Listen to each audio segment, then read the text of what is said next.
Êtes-vous prêts à cuisiner avec nous? Parce que dans quelques jours, c'est la Chandeleur. Et qui dit Chandeleur dit... Crêpes. Comme c'est original. Mais on n'est pas obligé d'attendre la Chandeleur pour manger des crêpes. Ah non. Mais bon, moi j'aime beaucoup en manger toute l'année. Même avec la pâte à tartiner. Oui, je sais, je l'aime beaucoup, Oui. la pâte à tartiner sur les crêpes. Mais tu sais, t'es pas toute seule. J'en connais d'autres dans la famille pour qui c'est le cas. Mais bon, après, c'est bon aussi avec du sucre, avec du sirop d'érable. La confiture. Non, mais c'est vrai que c'est super bon avec la confiture. Alors, bref. Chacun associe les crêpes comme il l'entend. Mais nous, on va vous présenter notre recette. Exact. Alors, prêt à nous suivre pour cette recette de crêpes? C'est parti!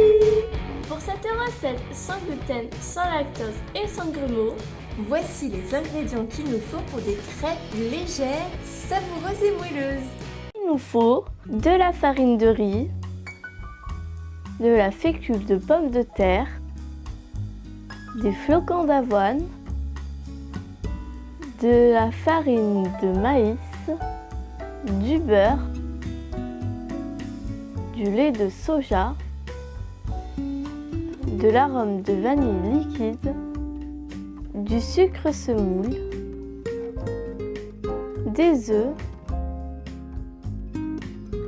et du rhum.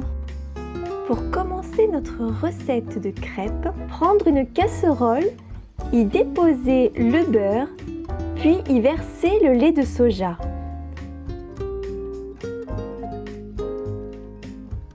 Faire chauffer à feu doux pour fondre le beurre dans le lait. Incorporer le sucre hors du feu, mélanger pour le dissoudre. Ajouter l'arôme de vanille liquide, mélanger et réserver.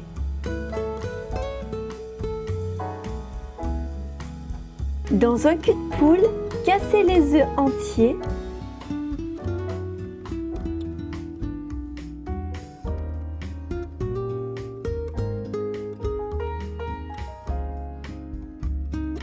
Puis fouetter vigoureusement pour les faire mousser.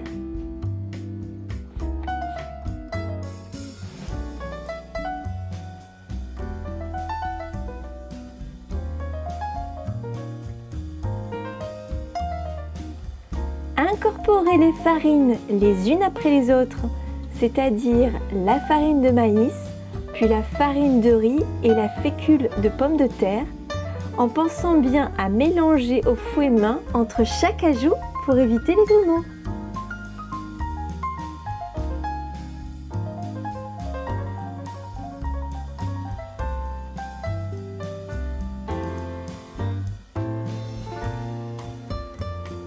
Mixez finement les flocons d'avoine pour obtenir une texture de farine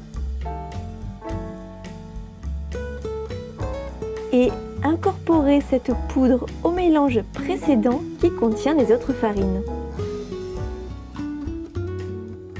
Récupérez la casserole de lait et beurre fondu pour l'ajouter dans le cul de poule et fouettez.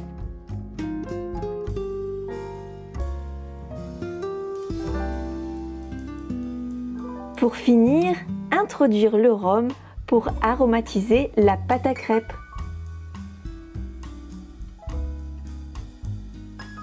Versez la préparation dans un autre récipient pour accélérer le refroidissement et laisser reposer 1 heure à température ambiante. Ah oui, c'est même cru, ça sent bon. Donc voilà, notre pâte à crêpes est prête, elle a reposé pendant 1 heure. On va pouvoir les cuire. C'est parti. Tu veux le faire? Oui.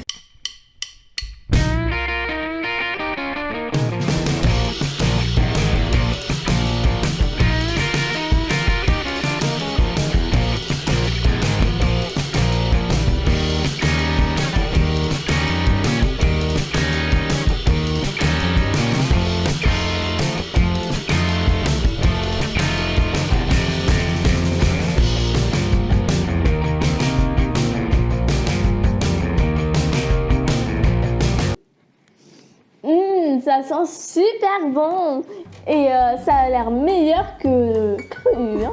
Bah oui, oui, la pâte crue, pas terrible. Moi, je préfère la cuire, la crêpe. Hein. Oh, oui, oui. Surtout que tu l'as super bien fait. Regarde. Regardez-moi Wow. cette jolie crêpe avec une belle élasticité. On goûte.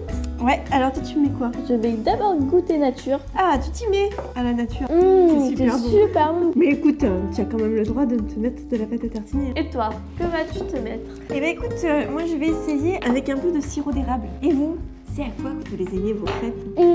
C'est trop bon. Bon bah je crois qu'on va vous laisser parce que nous, le goûter a commencé. Ah ouais, et on va se régaler. Mais en tout cas, n'hésitez pas à mettre un pouce bleu, à vous abonner. Activez la clochette pour recevoir toutes nos recettes. On vous donne rendez-vous dimanche dans 15 jours à 10h pour de nouvelles aventures culinaires. Et on vous fait de gros bisous. Et bye bye les fruits du cœur. Quand enfin la prise sera bonne, on n'aura plus de crème. Non, je l'ai pas dit. Hein. Si tu l'as dit.